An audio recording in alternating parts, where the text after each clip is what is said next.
Welcome back, everybody. Thanks so much for tuning into That Chipper Guy. We're here doing stuff I don't care to do. Changing teeth.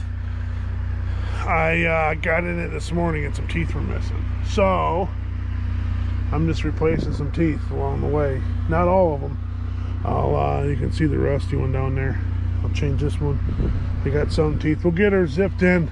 It's not really cutting the logs like I'd like them to. I started today. Got a little pile of stuff, but you can see some of the ends there are kind of chewed through. Not as smooth as you'd like. Making the saw work a little more than we'd have to. We don't want that. But that's an ugly beach there. It's hole rotten at the end.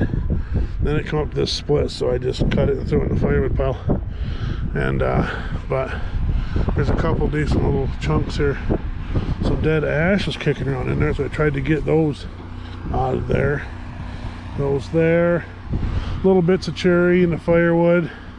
But yeah, I don't want to give them all garbage like that. That's not like good. This stuff here is good, so that'll try to keep the firewood guys happy. But like I said, some teeth were missing, so I decided to come work on that.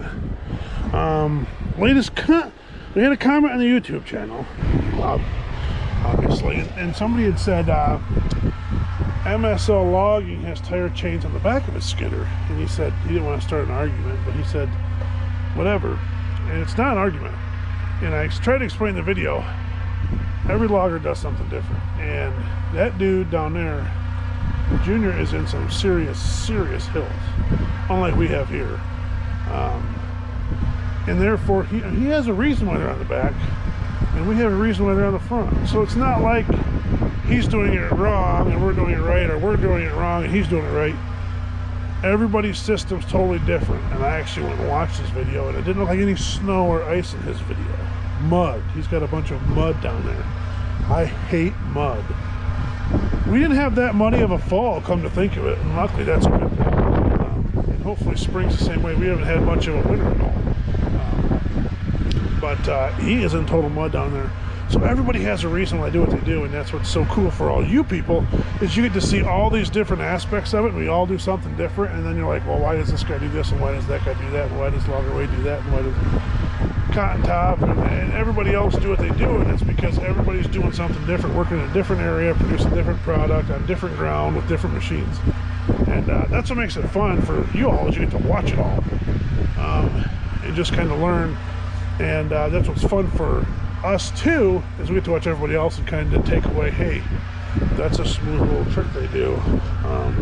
Works out great for them, wouldn't work at all for us, or vice versa. So that's where the comment section comes in, and the great videos on all of the YouTubes.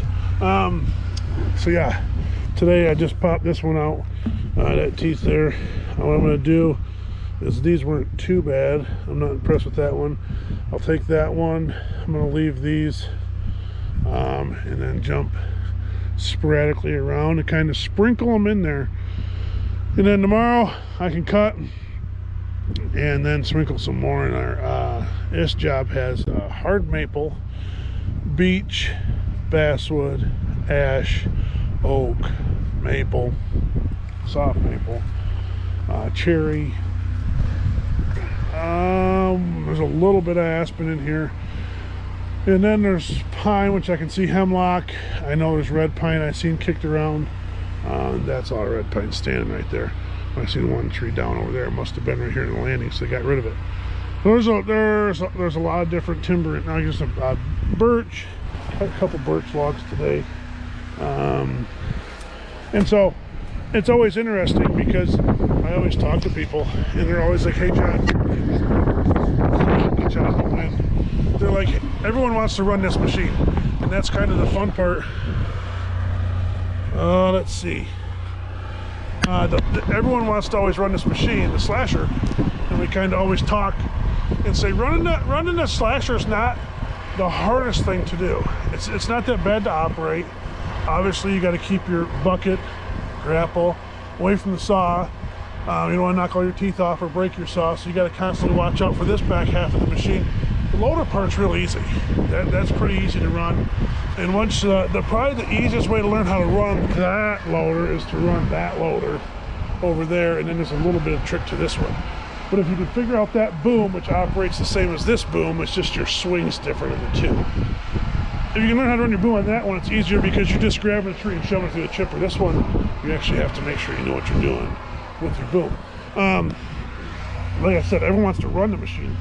That's the easier part. The harder part is knowing what all those species are, like we just mentioned, and then knowing what gets cut into what and where they go, the sizes, quality, that type of stuff. And that's really not easy to explain. We don't put birch in our firewood, we don't put aspen in our firewood, we don't put pine in our firewood. That's pretty easy, but if you're not careful and you get a bundle dropped off here and you only have so much time before that chipper needs them tops, so you have to produce. If you have a piece of basswood in there that grows in the hardwoods, but it's completely junk to burn, if you start cutting that into firewood and delivering that to people that live in their house that are cold, you get people flustered really quick.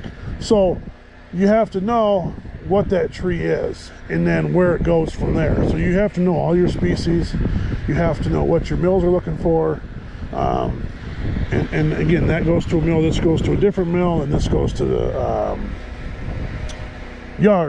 our yard to get cut into firewood with our firewood processors. And then if you cut aspen, which there's not much here because you can look and see, we already walked through there, it's already been cut out of here. So you have that goes to a different mill. So you have all these different mills where your wood's going, and you got to make sure they're all the right length, the right sizes, the right quality to keep them all happy. And you can do it. It just takes years of being in this area, whether it's in the chipper or running the skidder. That's kind of how it works. So that's where the trick comes in to learn your different species and all that. Is you just got to sit out here and look at it every single day, and you learn your species, then your qualities, because you can, I mean, anybody can look at that and be like, hey, that's not a bad cherry log. Well, there's nothing I can do with it. It's 6 foot long, and then it crotches, and the top was broke off, so I throw it in the firewood. This one here looks like a not bad big hard maple, but on the other side is a big hole.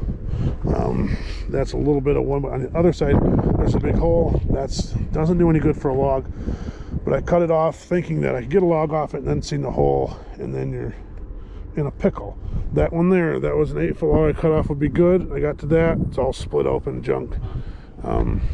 Firewood for the shop to burn, not for to get sold. So that's another thing you have to figure out. Yeah, so that's kind of how it works. You kind of have good stuff, you have bad stuff, and you have to figure it all out and know what each one goes to, because when the boss comes calling you, best know what you're talking about, because you don't want to get in trouble and sending stuff to the wrong place.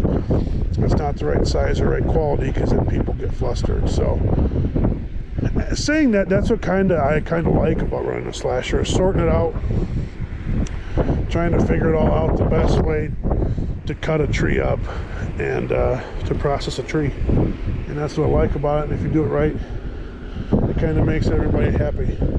That's what you're trying to do. But there's some nice hard maple. What's hard maple is this bad cut and beech. Sometimes your saw gets stuck in wood, it doesn't cut all the way through it. And sometimes I think when you pull it back out, it'll actually pull the teeth off like this. It'll pull the tip off, and then you're screwed.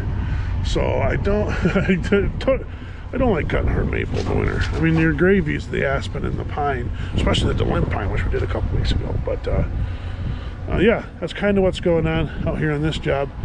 He's changing a fitting in that. Chipper should be ready to go for the morning. I throw a little fuel in it. But running the machine's easy. Knowing what to cut, what it is not difficult, but it takes time to learn. That's about it. I don't like to use the word it's hard, because it just takes time. It takes time to learn what all that was. When I first week here, I didn't have a clue what any of it was. I mean, I knew what a cherry and aspen were. That was about it, and maple, but all the other species. I had no ash and whatever else and basswood, and then all of a sudden the second it's dropped up here I can see exactly what it is. But it takes time, and it makes it fun and enjoyable. But I can't tell you how many people are like, oh, let me get in there and run that machine, John. I can run that machine. And I'm like, no, you got to learn a little bit yet. So you just got to always be learning, and you got to just be rolling. You just keep rolling, because as I got to do right now, I got to get some teeth in this thing. And it's a little chilly out here. You get a good breeze up here on the hill. It's kind of nice. Thanks so much for watching.